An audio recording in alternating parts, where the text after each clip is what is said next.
Hoisted high into the skies of Paris, this gilded cross is a milestone of sorts for the Notre Cathedral. With minute precision, it was fitted into place on the site's rebuilt spire. Destroyed in a massive fire on April 15, 2019, it is a significant step in returning Paris's skyline to as it was before the blaze. The main point of this video is trying to identify and to recognize the falling away first that we read about in 2 Thessalonians 2. Placing this cross on the 6th of December was interesting to me because on that same day in 2017 that Donald Trump proclaimed Jerusalem the capital of Israel, and that was a big deal.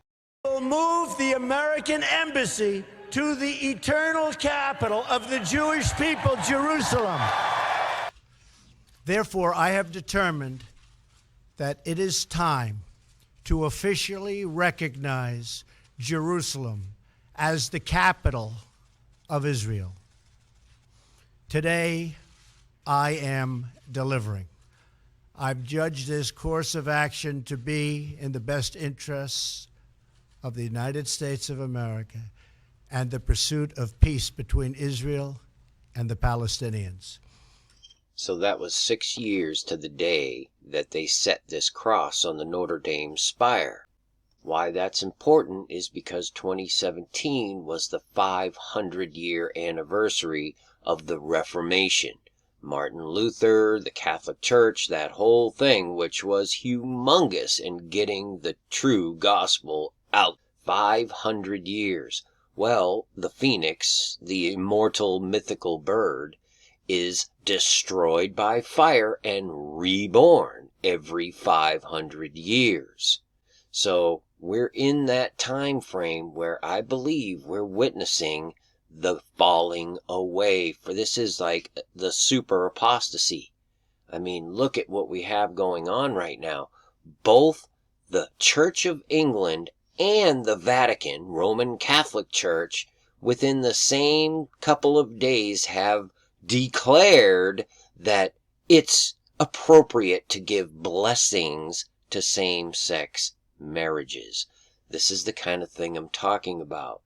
This 500, this phoenix symbolism is off the charts, as you will see in detail in a second.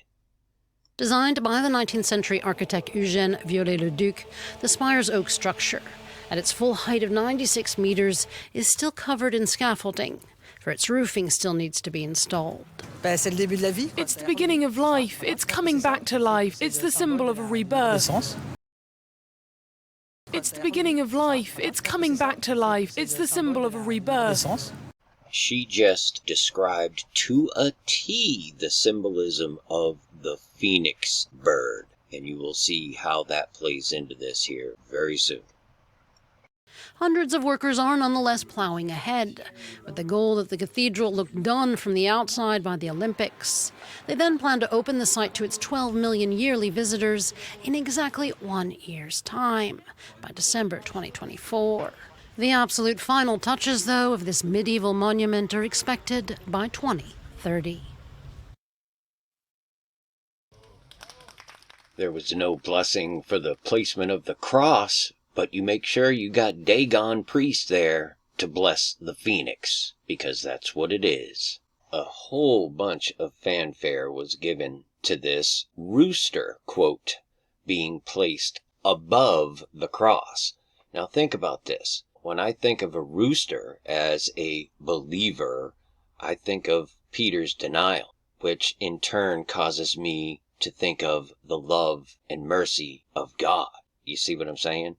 But they gave this so-called rooster so much of a fanfare. Look at this blessing that this Dagon priest is giving to this phoenix. And you're going to see that the actual artist and designer of this sculpture tells you that it is in fact a phoenix. And again, 500 years ago, you had the Reformation.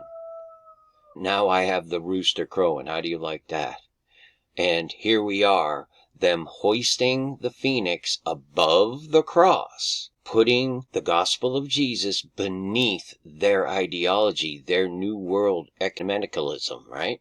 This is exactly what this symbolizes. Does it mark the falling away first? I can't really tell you. But I believe that we should be able to identify this falling away first, just by the mere fact of the way that it's placed in Scripture.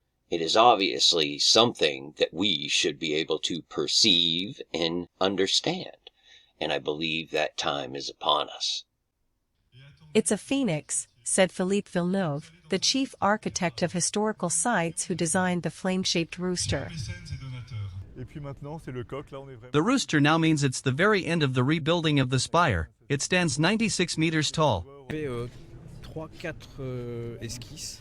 I made a handful of sketches over several days. It had been in my mind for a while, but I didn't quite know, so I kept sketching, and it was always the same thing. At first, the tail was pointing down, but that's it. I don't know. It's fire. I saw twirling flames. It's a phoenix. You know, there's nothing more to it. It's a phoenix. That's all there is to it, as the Dagon priest blesses it 500 years after the Reformation. Just think about this. That's all I'm saying. After the devastating 2019 fire, the spire has been reconstructed in identical fashion, despite initial debate about whether to give it a modern twist. Notre Dame is set to reopen for religious services and to the public on December 8, 2024. Et pour la première fois, nous venons non pas à l'anniversaire d'un incendie, mais au pré-anniversaire d'une rouverture. Et en effet, ce 8 décembre est un moment très important parce qu'il marque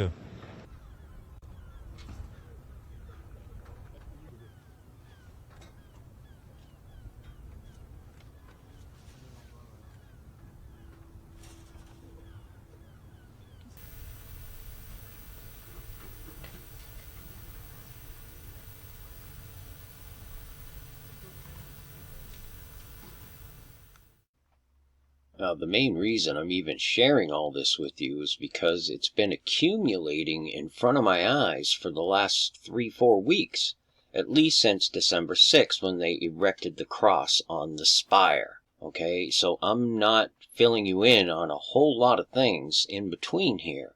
So, what I'm showing you here is the accumulation of what I would call evidence that's pointing in my assessment to this time of the falling away first, and then that man of sin be revealed, the son of perdition. So, God bless each and every one of you. Peace and grace to you. Many fish. Finally, my brethren, be strong in the Lord, and in the power of his might. Put on the whole armor of God, that ye may be able to stand against the wiles of the devil. For we wrestle not against flesh and blood, but against principalities, against powers, against the rulers of the darkness of this world, against spiritual wickedness in high places. Wherefore take unto you the whole armor of God,